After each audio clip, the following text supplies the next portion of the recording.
Géline. Donc voilà, avant This de... meeting is being recorded.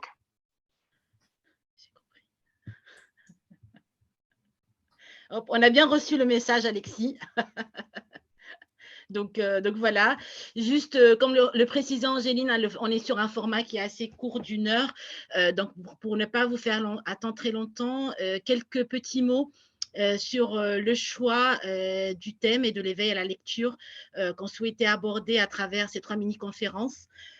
L'idée, c'était vraiment de partager avec vous, donc pilote, une réflexion essentiellement issue de la recherche et qui nous semblait de toute évidence en étroit lien avec vos missions respectives, avec nos dispositifs. Et pour aujourd'hui, la thématique choisie par Céline et l'ensemble de l'équipe, c'est quand et comment l'enfant devient lecteur dans sa famille.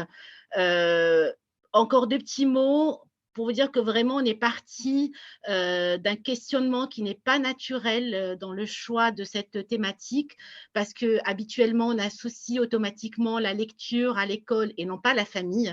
Et donc c'est à partir de cet angle-là, qui est moins fréquent, que nous avons choisi d'aborder ce premier sujet avec vous. Et je passe tout de suite donc la parole à Céline Ferrier, qui va se présenter et nous présenter quelques retours de sa réflexion par rapport à ce sujet. À tout à l'heure. Merci Bousséina, merci Angéline, Alexis. Écoutez, bonjour à toutes et à tous. Je m'appelle Céline Ferrier, je suis chargée d'études et de recherche à l'association Coup de pouce.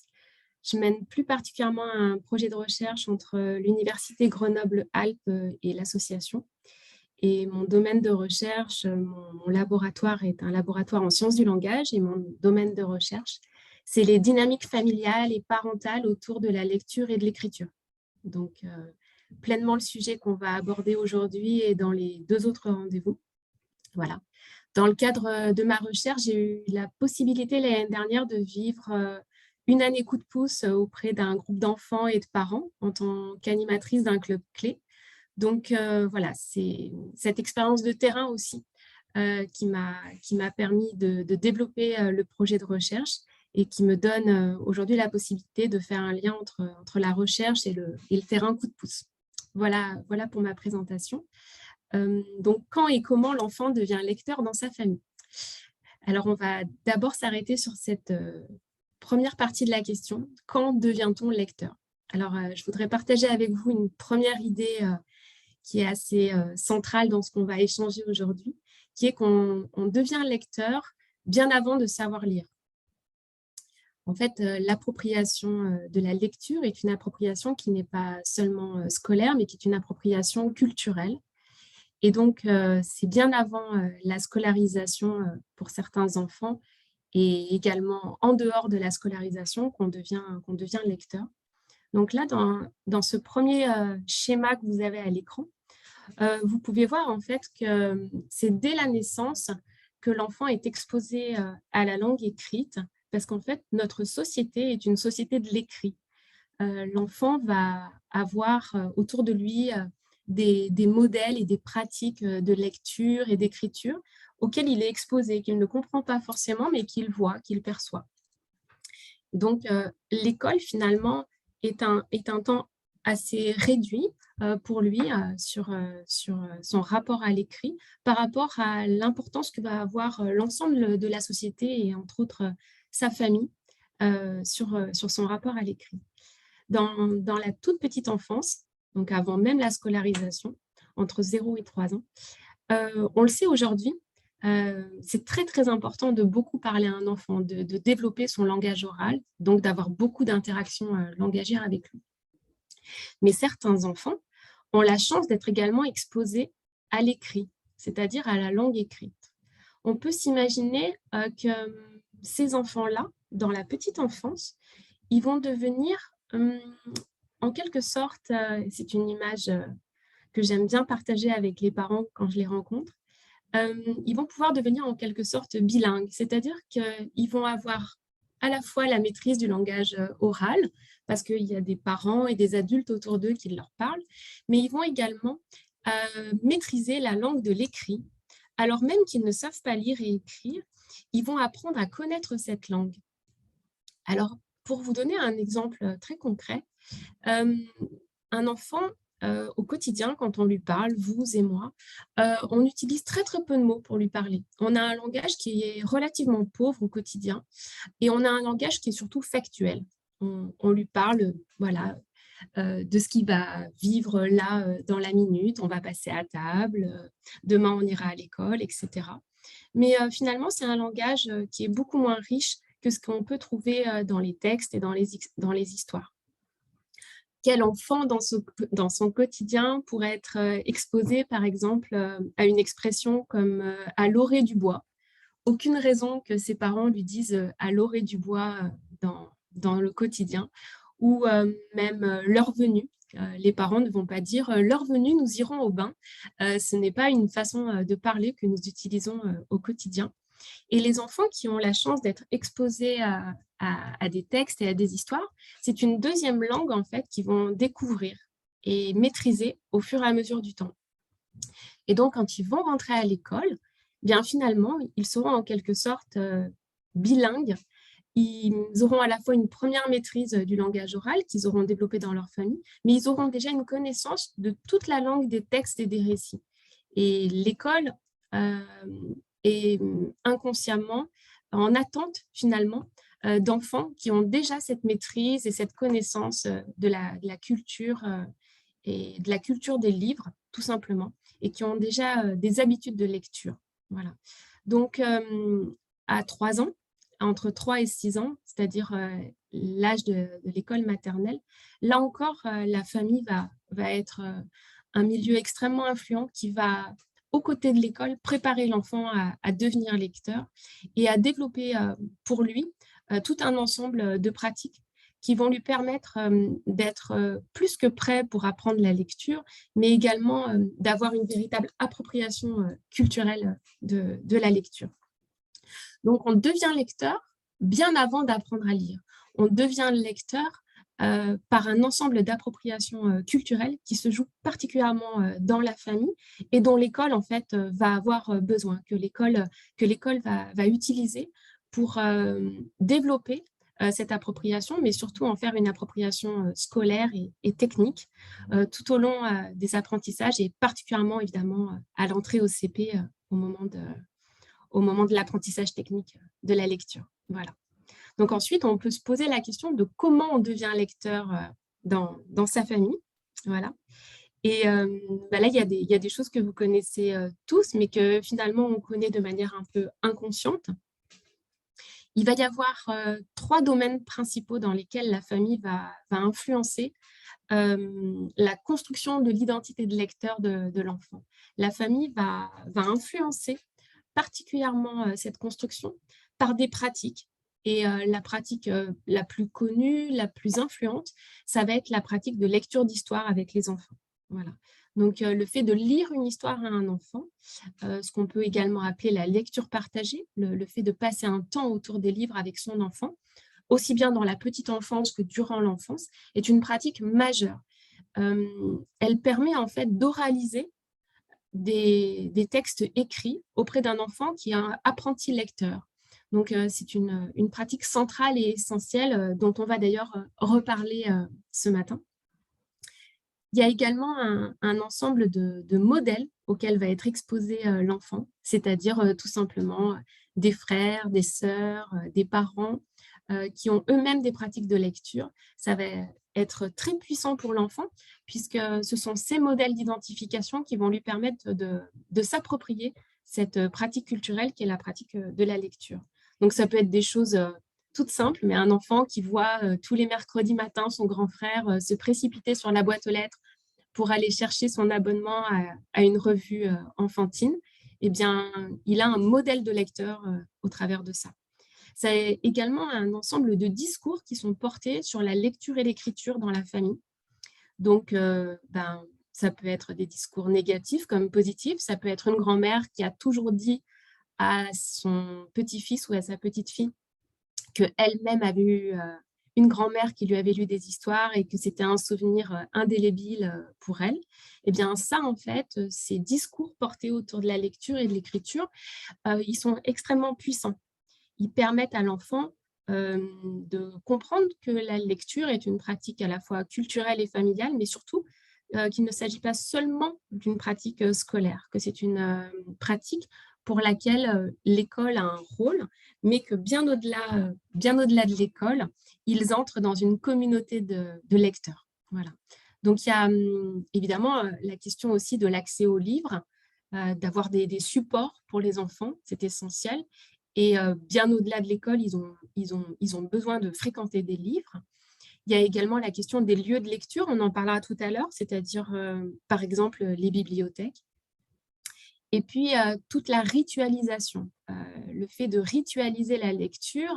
Alors on pense évidemment à la lecture du soir, la lecture au bord du lit avant de s'endormir, mais il y a plein d'autres rituels qui peuvent exister dans les familles autour de la lecture et de l'écriture et qui vont être extrêmement puissants, puisqu'en fait, c'est la ritualisation d'une pratique culturelle qui permet son incorporation, qui permet à l'enfant, en fait, de petit à petit considérer que finalement, la lecture est un élément complètement naturel et intégré à sa vie.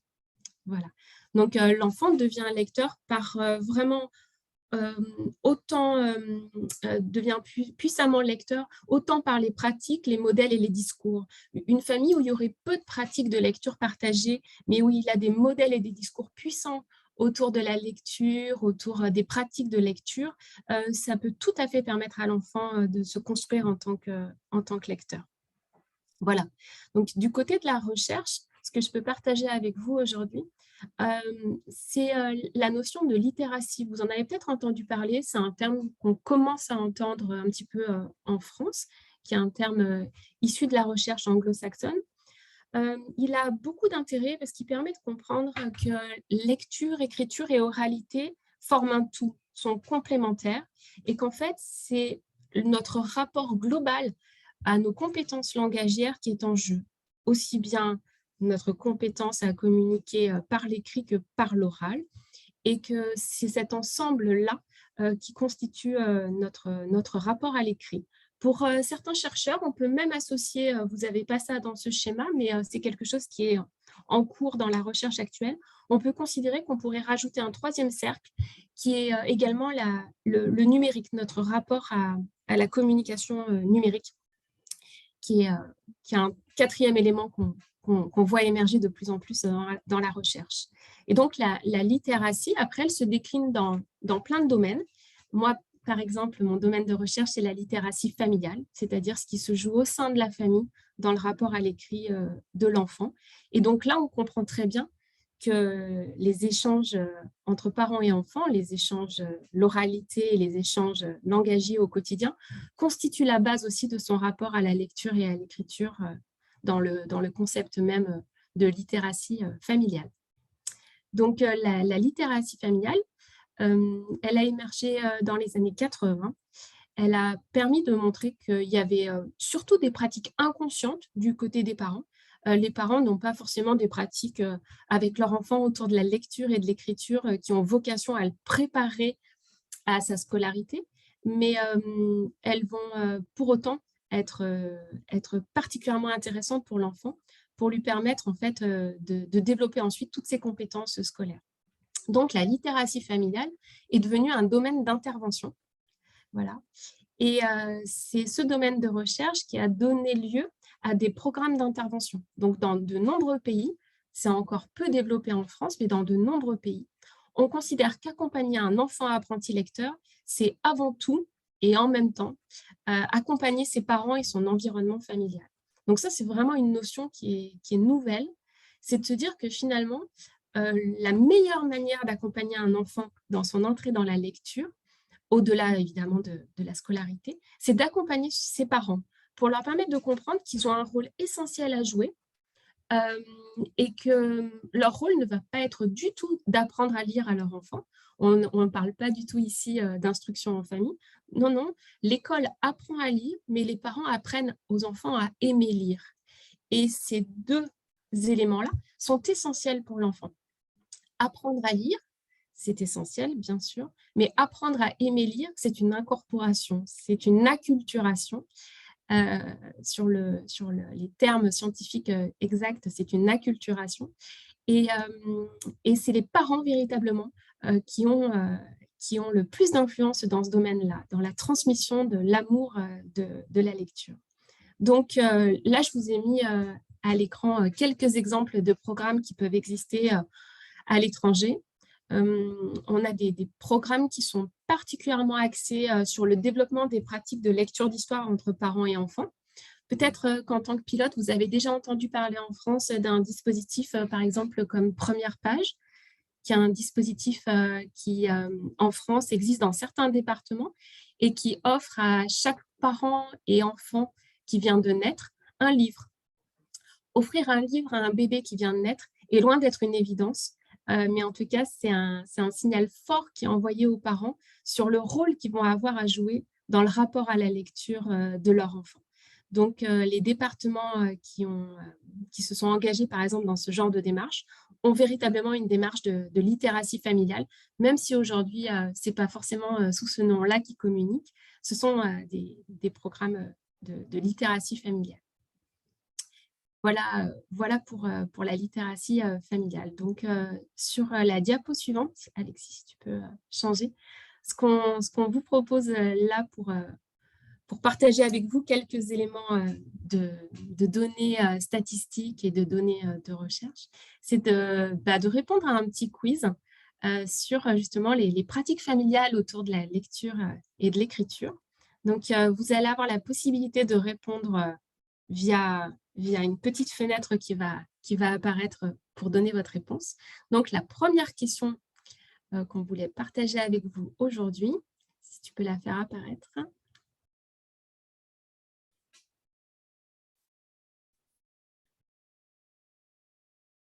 Sur la diapo suivante. Oui, alors on a un petit souci, on ne pas. peut pas faire apparaître les sondages. Okay. Ouais. Okay. J'essaye de régler ça.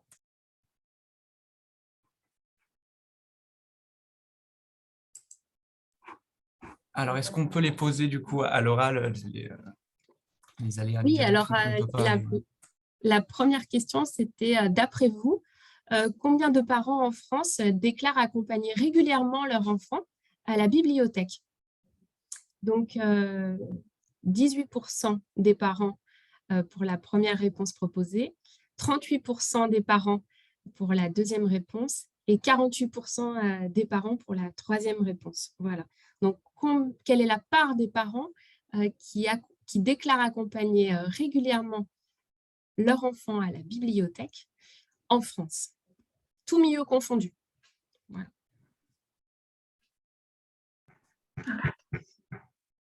On vous laisse répondre dans le chat, donc. Merci. Ouais, je vois ça. Ouais, c'est très partagé. Pas mal de 18%.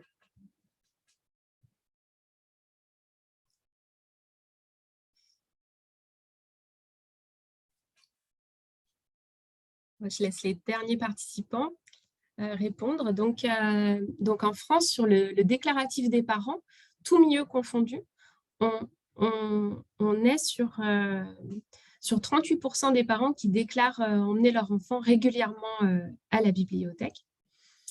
Alors, ce qui est intéressant, c'est que c'est du déclaratif, donc on est un petit peu au-dessus des pratiques réelles, mais même ce chiffre-là, il peut nous interpeller sur l'appropriation des lieux autour de la lecture en France, puisque en fait, les bibliothèques sont des lieux qui finalement sont relativement sous-exploités par les parents, par les familles et même par l'ensemble de la population. Et si on compare ce chiffre-là à la même question posée aux parents de milieux et de catégories moyennes et supérieures, on est à 48%. Voilà. Donc, les parents des milieux les plus favorisés déclarent à 48% emmener régulièrement leur enfant à la bibliothèque. Alors, cette pratique-là, la pratique d'emmener son enfant à la bibliothèque est une pratique très centrale. Tout à l'heure, je vous ai parlé beaucoup de la lecture d'histoire, mais le fait d'emmener son enfant à la bibliothèque est une pratique essentielle qui va lui permettre en fait d'associer la lecture à une pratique qui n'est pas seulement scolaire, mais il va faire en fait il va développer un ensemble de compétences qui sont précieuses pour lui. Il va par exemple apprendre à choisir des livres. Il va voir d'autres modèles de lecteurs, des modèles très différents de ceux qu'il côtoie à l'école. Et donc, cette pratique-là est essentielle également dans son appropriation de la lecture. Voilà pour cette première question. Et une question davantage reliée à la réussite scolaire, qui est de savoir, selon vous, la lecture d'histoire régulière entre parents et enfants entre l'âge de 4 et 7 ans, a une influence sur les résultats scolaires de l'enfant jusqu'à quel âge? Voilà, la lecture d'histoire à la maison, dans l'enfance, elle a un impact sur la réussite scolaire, d'après vous, jusqu'à quel âge? Alors, est-ce qu'elle a un impact jusqu'aux 8 ans de l'enfant? Est-ce qu'elle a un impact jusqu'aux 12 ans de l'enfant? Ou est-ce qu'elle a un impact jusqu'à ses 15 ans? Et Camille, tu n'as pas le droit de réponse puisque tu as eu la réponse hier. Je tiens à le dire.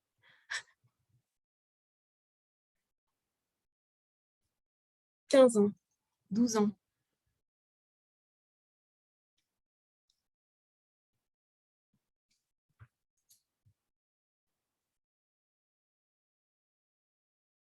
« 15 ans, 12 ans, c'est partagé entre 15 et 12. Ok. Donc, les dernières données des enquêtes PISA qui s'intéressent aussi à l'impact du milieu familial sur la réussite scolaire et l'impact des pratiques familiales sur la réussite scolaire, nous indiquent en fait que la lecture d'histoire entre parents et enfants, la lecture d'histoire dans l'enfance, a un impact positif et significatif sur la réussite scolaire jusqu'aux 15 ans de l'enfant. Alors évidemment, les parents n'ont pas lu jusqu'aux 15 ans de l'enfant des histoires, encore que, mais par contre, il y a un impact sur les résultats scolaires des enfants jusqu'à leurs 15 ans. Donc, c'est la pratique la plus influente et c'est celle qui est aujourd'hui la plus promue dans de très nombreux pays. Quand je vous ai parlé des différents programmes de littératie familiale, la moitié d'entre eux sont des programmes axés sur la lecture partagée et la lecture d'histoire, parce qu'aujourd'hui, la recherche a mis en évidence que cette pratique-là, elle est bien au-delà d'une pratique culturelle, elle est une pratique de prévention et de persévérance scolaire qui a le plus d'influence sur les enfants. Et même à milieux sociaux équivalents, on peut voir qu'elle va avoir un impact majeur en fait, sur la scolarité des enfants. Elle va avoir un impact majeur pour différentes raisons et pour des raisons qui sont étudiées depuis longtemps, mais pour une raison que je voudrais partager avec vous aujourd'hui parce que je pense qu'elle est au cœur du thème d'aujourd'hui. Elle a un impact parce que en fait, c'est une pratique qu'on partage dans le cadre familial, dans un cadre d'affection et de partage avec des gens dont on est proche et qu'on aime. En fait, le fait que ce soit une pratique culturelle qui est faite dans un cadre familial et qu'on partage avec des gens pour lesquels on a des sentiments, permet une appropriation culturelle majeure. Voilà. Les parents ont des pratiques de lecture partagées avec leurs enfants le plus souvent parce qu'eux-mêmes en ont eu quand ils étaient petits avec leurs parents. En fait, les parents, quand ils prennent le temps de lire des histoires régulièrement à leurs enfants, ils font quelque chose de très puissant pour leurs enfants, mais on pourrait même dire qu'ils font quelque chose de très puissant pour leurs petits-enfants, puisque leurs enfants, devenant parents, vont à leur tour certainement reproduire cette pratique-là. Et c'est une pratique en fait très puissante, puisque c'est une pratique qui se transmet de génération en génération, et c'est ce qui lui fait toute sa puissance affective et qui permet toute cette incorporation-là de la langue écrite dans la vie de l'enfant. Voilà pour la lecture partagée. Du coup, avant de vous laisser la parole, je voulais simplement repartager avec vous un peu les idées à retenir pour ce matin. La première, et vous l'aurez compris, c'est que l'enfant devient lecteur bien avant d'apprendre à lire. En fait, il devient lecteur sur le plan culturel, dans son appropriation culturelle à la lecture. Et quand un enfant a cette chance-là de devenir lecteur, apprenti lecteur, avant d'apprendre à lire, avant la connaissance technique, il est particulièrement prêt à l'appropriation scolaire. Donc, l'école n'est qu'un des maillons de cette chaîne de passeurs de lecture. Je reprends l'expression de Catherine Frière, qui est chercheur dans ce domaine. C'est un ensemble de passeurs de lecture qui sont à l'œuvre dans le domaine de la lecture et la famille est un maillon essentiel. L'école a besoin de la famille pour faire réussir les enfants dans le domaine de la lecture. Et donc, l'approche de la littératie familiale, c'est de se dire qu'aider un enfant à devenir lecteur, ce n'est pas seulement lui apprendre à lire, c'est aussi accompagner toute une démarche parentale et familiale autour de lui. Voilà. Ça, c'est essentiel à comprendre, c'est-à-dire que si on se centre que sur l'enfant, on peut passer à côté de la construction de l'identité de lecteur et de l'appropriation à long terme, en fait, de la lecture. Et les dispositifs de compensation peuvent parfois accentuer les effets de délégation parentale, c'est-à-dire que si on cherche à faire à la place des parents, eh bien, on se rend compte qu'on ne peut pas faire à leur place, puisque justement, c'est l'environnement familial et affectif qui est le plus puissant dans une incorporation culturelle. Et comme notre système scolaire repose sur la culture de l'écrit, eh bien, ce sont les pratiques familiales autour de la lecture et de l'écriture qui vont avoir le plus d'influence. Donc, voilà, une vigilance à avoir par rapport aux dispositifs de compensation qui sont bien évidemment nécessaires, mais pour lesquels on doit toujours aussi avoir à l'esprit de petit à petit faire de la place aux parents et leur permettre de prendre tout leur rôle, puisque c'est eux en fait qui peuvent être les leviers les plus puissants dans le rapport à la lecture des enfants. Donc on peut s'interroger du coup sur le programme Coup de pouce en se demandant si c'est un programme de littératie familiale. En tous les cas, aujourd'hui, les programmes Coup de pouce ne sont pas identifiés comme tels, mais mon hypothèse de recherche, c'est que ce sont des programmes de littératie familiale, puisque les enfants dans les clubs Coup de pouce ne sont pas pris en charge et pris en considération seulement en tant qu'enfants lecteurs, mais qu'il y a une vraie prise en compte aussi de l'accompagnement qui est proposé à leurs parents et à toute leur famille sur l'entrée dans l'écrit. Et cette prise en compte de l'environnement familial et du sentiment de compétence des parents dans le domaine de l'accompagnement à la lecture, comme c'est un pilier aussi des programmes Coup de pouce, on peut considérer que les programmes Coup de pouce sont des programmes de littératie familiale. Alors bien sûr, devant nous, il y a énormément de défis qui se présentent pour encore accentuer voilà, la place des parents et leur permettre de prendre encore plus leur rôle dans ce domaine-là, et on y travaille activement. De nombreuses questions se posent à nous et se posent aussi aux chercheurs aujourd'hui. Évidemment, je pense que vous avez tous en tête la question de la concurrence des pratiques culturelles sur le temps familial et entre autres la concurrence avec les écrans. D'autres questions voilà, se posent aussi sur l'appropriation de la lecture dans les familles plurilingues. Comment se passe aussi cette appropriation-là. Voilà, différents défis, mais avec toujours une prise en compte de cet environnement familial comme étant un maillon essentiel et premier à cette transmission de la lecture. Je ne sais pas si à partir de là, Bousséina, Angéline, Alexis, vous voulez voir avec tout le monde s'il y a des questions ou des échanges. Tout à fait, Céline. Merci beaucoup pour cette présentation. Du coup, on va donner effectivement la parole immédiatement à nos chers pilotes et collègues qui sont présents à ce temps pour, ben voilà, si vous avez besoin de précision, s'il y a des éléments qui ont retenu votre attention, que vous ne partagez, que vous ne partagez pas avec Céline. À vous la parole. Vous pouvez voilà, réactiver votre micro pour ce temps d'échange. Alors, je me permets, oui, il y a une question dans le chat où on nous demande, du coup, suite à ce que tu viens de dire, les enfants au sein d'une famille non lecteur, les enfants au sein d'une famille analphabète, allophone, sont foutus. Alors, oui, bien sûr, ils sont foutus. Non, je plaisante. Pas du tout. En fait, la question de la lecture et de l'appropriation de la lecture est une appropriation, comme on a pu voir ensemble, qui ne se traduit pas seulement par des pratiques de lecture et d'oralisation de textes, mais par d'autres pratiques. Et on a, par exemple, pour les parents qui ne lisent pas du tout, on a également la possibilité d'être de puissants leviers sur l'appropriation de la lecture de l'enfant par le fait de les emmener dans des lieux de lecture comme les bibliothèques. Ensuite, il faut aussi, nous, en tant que professionnels, interroger la notion de parents analphabètes, c'est-à-dire de parents qui ne liraient pas du tout et qui n'auraient aucune maîtrise de la langue écrite. Il faut interroger ça en se demandant en fait si ce ne sont pas tout simplement des parents qui ne lisent pas le français mais qui lisent une autre langue que le français.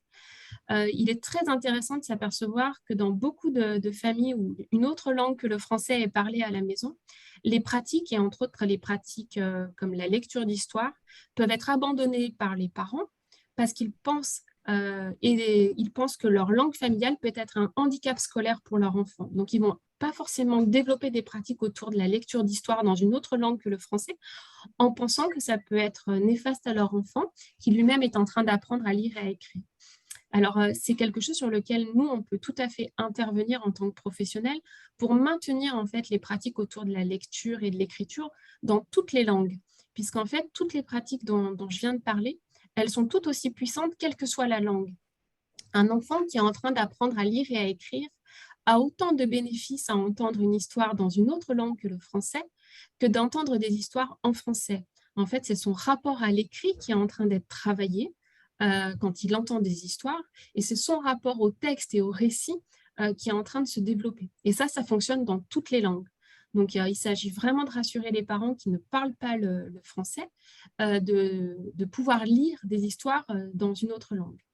Et pour les parents qui ne lisent dans aucune langue, il est vraiment très intéressant aussi qu'ils aient accès aux livres, et entre autres aux livres et aux albums jeunesse qui ne sont pas composés que de textes, mais aussi d'images, pour permettre à l'enfant d'avoir des échanges langagiers autour des livres avec son parent. En un sens, lire une histoire à un enfant, c'est pas seulement lui lire des textes. Lire une histoire à un enfant, c'est partager un temps avec lui autour d'un livre.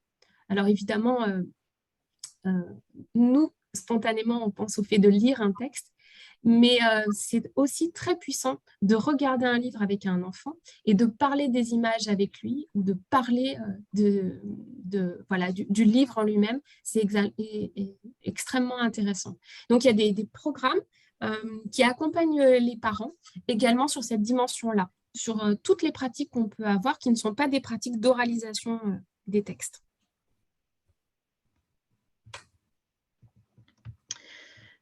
Alors, peut-être que d'autres personnes souhaiteraient prendre la parole pour intervenir ou si besoin de précision, pour nous faire des retours.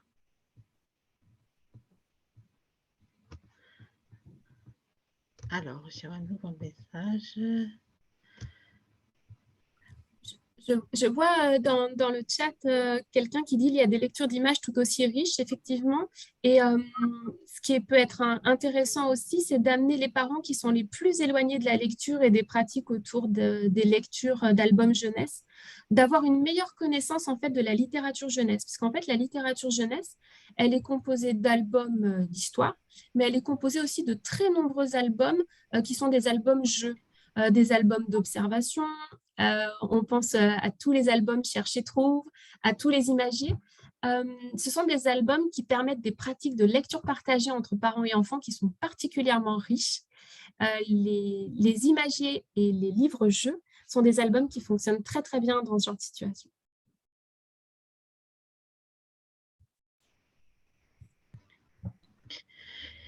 Il y a un nouveau message. Chanter avec son enfant participe-t-il aussi à la littératie?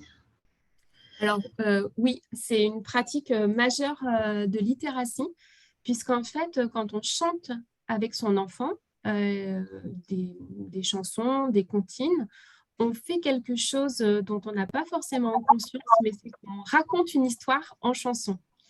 En fait, une chanson de la petite enfance ou une comptine, c'est une histoire chantée. C'est une histoire chantée avec des personnages, un petit récit et également toute une appropriation de mots qui ne sont pas les mots du quotidien. Donc, chanter avec son enfant est une pratique majeure de littératie et malheureusement pas assez promue auprès des parents. Il y a beaucoup de pratiques de chant en famille qui petit à petit se perdent parce qu'elles ne sont pas suffisamment reliées aussi aux besoins de l'enfant. Et le besoin de chanter et de chanter avec son parent est un besoin premier. Il y a des chercheurs qui aujourd'hui parlent pour les enfants et entre autres les tout petits enfants d'un concept que je trouve intéressant et que je peux partager avec vous ce matin, qui est le concept de santé culturelle. La santé culturelle, c'est l'idée que finalement, la culture n'est pas un supplément d'âme. La culture est un besoin pour l'enfant. Ce n'est pas quelque chose qu'on lui propose en plus, mais c'est un besoin fondamental, le besoin d'être en lien et en contact avec le monde et de pouvoir l'appréhender et le comprendre. Ça ne peut se faire que par l'intermédiaire de la culture. Et donc, les chercheurs mettent en évidence cette notion de santé culturelle parce qu'elle permet aux parents et aux professionnels de comprendre qu'on n'est pas là sur un élément de seconde zone, mais on est là sur un élément central de développement de l'enfant.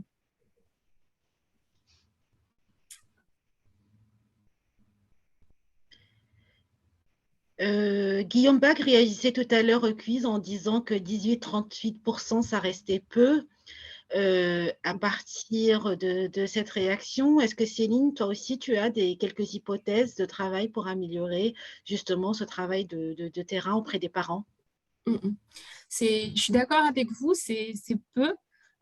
C'est des lieux qui sont sous-exploités et par les parents et les familles, alors qu'il s'agit d'un service public de très, très grande qualité, qu'on a la chance d'avoir en France un réseau et un maillage de bibliothèques qui est incroyable, avec des professionnels extrêmement investis. Et donc, on peut effectivement s'interroger sur ces chiffres-là et effectivement amener aussi une réflexion sur les programmes d'accompagnement jusqu'aux livres et jusqu'aux bibliothèques.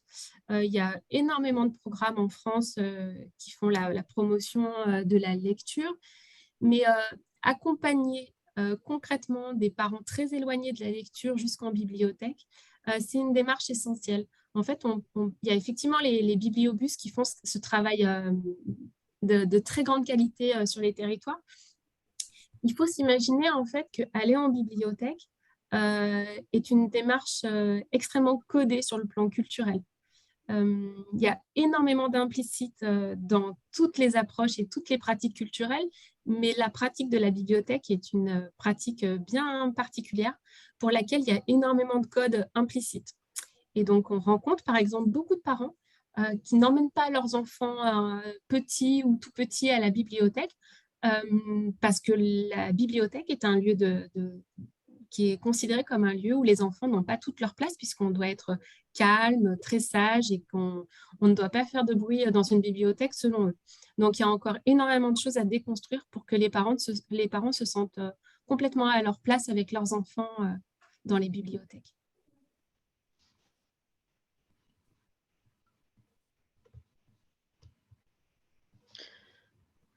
Alors,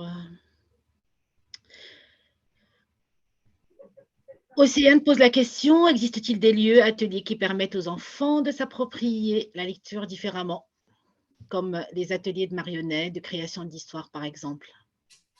Alors, pour les enfants, oui, tout à fait. C'est des dispositifs qui sont tout à fait intéressants.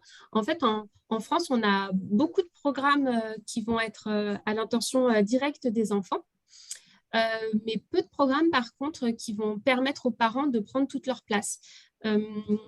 C'est toujours intéressant de se demander si finalement, quand on a ce type de proposition faite aux enfants, quelle place on va faire à leurs parents, et pas seulement une place de témoins et d'observateurs, par exemple, d'une séance l'heure du conte ou d'une séance marionnette et autres, mais véritablement de leur permettre de prendre le relais et de ne pas considérer la lecture comme comme une affaire d'experts qui serait voilà, davantage le rôle des bibliothécaires ou des enseignants ou des personnes qui sont formées à ça. Je ne vois pas toutes les questions dans le chat. Je veux bien que vous me les partagiez. Oui.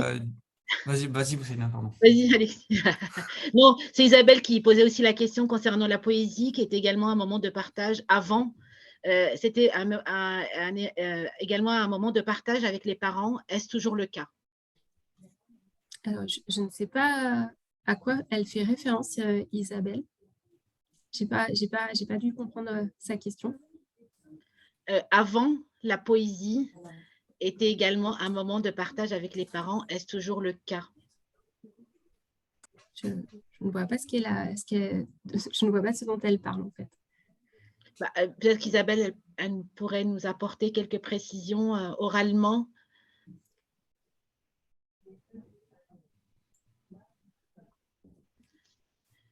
Ah, je ne l'ai pas. Quand on obligeait l'enfant à réciter des poésies, on était avec lui. Je pense qu'elle doit faire référence à… Ah, il fait référence à ça. Ça doit exister encore. Hein. Moi, je le fais avec ma fille, en tout cas. Elle rajoute du coup peut-être, par exemple, les contes de Jean de La Fontaine, par exemple, peut-être des activités qui se partageaient dans le milieu familial avant et qui se font peut-être moins. Oui, d'accord. En tous les cas, toutes les pratiques autour des contes traditionnels et des textes traditionnels, des veillées aussi, je ne sais pas si elle pense aussi à ce genre de pratiques, étaient des pratiques essentielles puisqu'en fait, on n'était pas forcément sur l'oralisation de textes écrits, mais on était sur la transmission de récits. On peut parler dans ce domaine-là d'un concept que je trouve assez intéressant, qui est le capital narratif de l'enfant. En fait, l'enfant se construit avec un capital narratif, un capital d'histoire, un capital de récit qui petit à petit vont construire son rapport à la littérature, au texte. Voilà. Et ce capital d'histoire, il n'est pas seulement dans les livres, il est aussi dans les histoires qu'on entend, dans les poésies, dans les contes et entre autres les contes traditionnels. C'est des pratiques qui se perdent beaucoup quand on interroge les parents sur les pratiques de lecture, sur les pratiques autour des histoires. Très, très, très majoritairement, ils parlent de lecture d'histoire à partir d'un livre et très peu de parents parlent de pratiques purement orales, de raconter un conte ou de partager ou d'inventer une histoire avec un enfant. Mais en tout cas, ce sont des pratiques très intéressantes et qui ont un vrai lien direct avec la lecture aussi.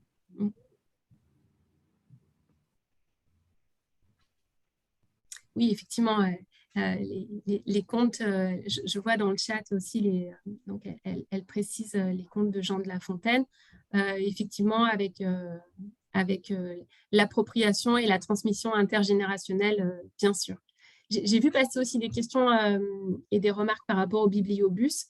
Les bibliobus, par rapport à ce qu'on se disait là tout à l'heure, ils ont l'avantage majeur aussi de permettre de ne pas considérer les lieux de lecture comme des lieux sacralisés.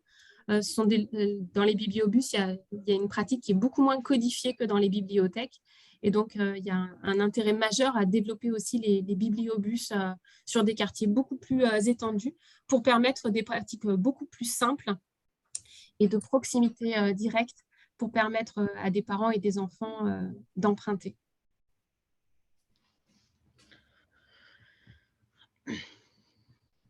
Question de Guillaume qui se demande si nous pourrions inviter les parents à participer à des sortes d'ateliers de groupe de lecture. Avez-vous connaissance de ce genre de pratique? Les contes cités ne sont pas connus des familles en fonction des milieux. Alors, ça peut être intéressant d'avoir des ateliers autour des contes, sans forcément partir effectivement de contes dans leur version écrite et d'amener les parents à pouvoir aussi partager des contes qu'ils ont pu entendre dans leur enfance. en fait, sur l'appropriation et le rôle des parents dans le domaine de la lecture, il est toujours intéressant de permettre aux parents de comprendre que l'accompagnement de leur enfant apprenti lecteur dépend de ce qu'ils ont vécu eux-mêmes en tant qu'enfants. Et donc, permettre aux parents d'exprimer dans un atelier de ce type-là ce qu'ils ont vécu en tant qu'enfants ou pas. Voilà. Est-ce qu'ils ont eux-mêmes entendu des contes traditionnels? Est-ce qu'ils ont eux-mêmes eu des lectures d'histoire? Est-ce qu'ils avaient un grand frère qui était lecteur ou pas, etc. C'est une façon pour eux de comprendre quel va être leur rôle auprès de leur enfant. Repartir de l'enfance des parents est une très bonne étape pour un atelier de parents autour de la lecture. Camille? Oui, concrètement, hein, certaines villes, certains pilotes le mettent en place. Ça implique une petite organisation, mais des fois, les animateurs coup de pouce sont libres pour accueillir les parents dans un petit atelier. Bon, c'était le cas sur la ville de Marignane, chez moi, pas loin de chez moi. Et du coup, l'idée, c'était justement de créer un petit groupe de lecture autour de la revue, autour d'un conte. Ça durait 1 heure. Les parents étaient accueillis autour d'un café. Et ça se passait très bien. Bon, ça implique quand même une inscription un peu. Il faut que les parents soient libres, que l'animateur soit libre, etc. Mais c'est des bonnes pratiques qui ont été porteuses, quoi. Oui, tout à fait. Et elles sont, je suis d'accord avec ce que tu viens de dire, elles sont d'autant plus favorables, en tout cas c'est mon hypothèse de travail, que lorsqu'elles sont en fait explicites par rapport à la réussite scolaire des enfants. C'est-à-dire qu'en fait, en France, on développe beaucoup un discours autour de l'importance de la lecture, mais on ne le raccroche pas toujours de manière explicite à la réussite scolaire. C'est-à-dire en quoi finalement les pratiques autour des livres, autour des lectures, autour des histoires en milieu familial, en quoi elles ont un impact sur la réussite scolaire des enfants. Je pense que c'est un levier qui n'est pas suffisamment travaillé dans le sens où pour beaucoup de parents, c'est une injonction culturelle, une injonction sociétale qui n'est pas forcément reliée clairement avec la réussite scolaire de leur enfant. Je n'ai pas vu l'entièreté de la question dans le chat. Je ne sais pas si quelqu'un peut me la lire. Oui, c'est Ludovic qui explique que malheureusement, les bibliobus sont en voie de disparition, arrêt de ce service au niveau départemental et dans les grandes villes comme Valenciennes ou Cambrai. Oui, tout à fait. Tout à fait. C'est un service qui coûte relativement cher, mais qui en même temps, voilà, et quand il y a la possibilité de le faire perdurer ou de le développer, a pourtant un impact majeur. Et il permet aussi à des enfants dont les parents ne sont pas mobilisés ou ne sont pas eux-mêmes dans des pratiques d'accompagnement à la lecture, permet à des enfants relativement jeunes de se déplacer seuls pour aller emprunter au bibliobus, ce qui n'est pas forcément toujours le cas quand ils habitent un petit peu loin d'une bibliothèque. Donc, c'est un service essentiel, extrêmement précieux. Nathalie a dit que cette année, nous avons un projet des livres à soi destinés, donc le nom du projet, voilà, des livres à soi destinés directement aux parents. Une formation a été faite aux intervenants, mais ces ateliers peuvent être proposés à part aux parents des coups de pouce, visite de médiathèque, ateliers pendant les vacances. Oui, tout à fait. C'est un très beau dispositif des livres à soi, qui est un dispositif proposé par les équipes du Salon du Livre et de la Jeunesse de Montreuil, et qui est un dispositif de littératie familiale, puisqu'il s'adresse directement aux parents et aux parents les plus éloignés des livres, pour leur permettre de s'approprier des livres sans texte, des livres d'images. C'est un très beau projet. Et effectivement, ça rejoint pleinement aussi ce qui est le coup de pouce CLI, qui est vraiment également complètement dans cette orientation-là, avec une implication très forte des parents dans le dispositif. Donc, des livres à soi est effectivement une porte d'entrée très intéressante.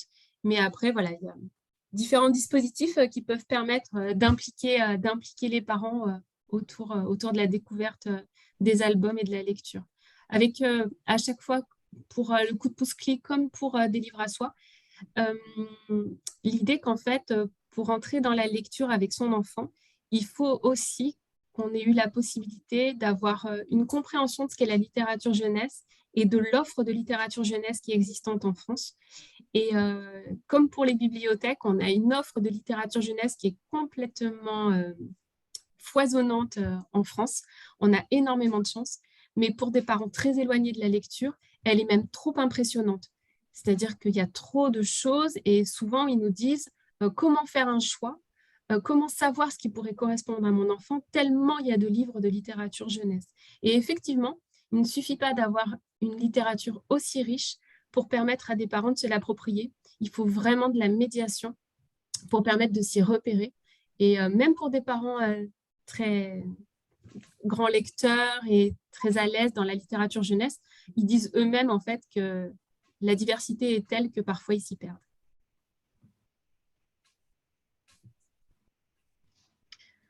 Très bien. Bon. Ah. Guillaume, il dit merci pour toutes ces pistes, informations. Je regarderai dans quelle mesure il serait possible de développer ça chez nous. Et sur ces bons paris, on arrive à la fin de ce temps. Juste d'avoir un petit moment pour quand même remercier l'ensemble des participants, Céline d'abord, mais aussi l'ensemble des participants qui étaient présents. Nous espérons que vous avoir apporté, comme à Guillaume, quelques pistes, voilà, quelques nouvelles idées de réflexion pour aborder cette thématique de l'implication et de la mobilisation des parents dans l'accompagnement de leurs enfants apprentis lecteurs.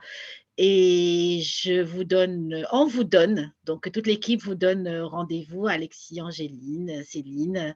Donc voilà, on vous donne rendez-vous le 8 mars et le 14 avril hein, pour la suite de ce cycle. Merci beaucoup à vous. Merci à vous. Donc, et je vous dis, on vous dit à très bientôt. Merci à tous. C'était un plaisir de partager ce moment avec vous. À bientôt. Merci. Au revoir. Merci, au revoir. Merci, au revoir. Merci, au revoir. Merci à vous. Tac. Merci beaucoup. Bonne fin de journée. Merci. Au revoir.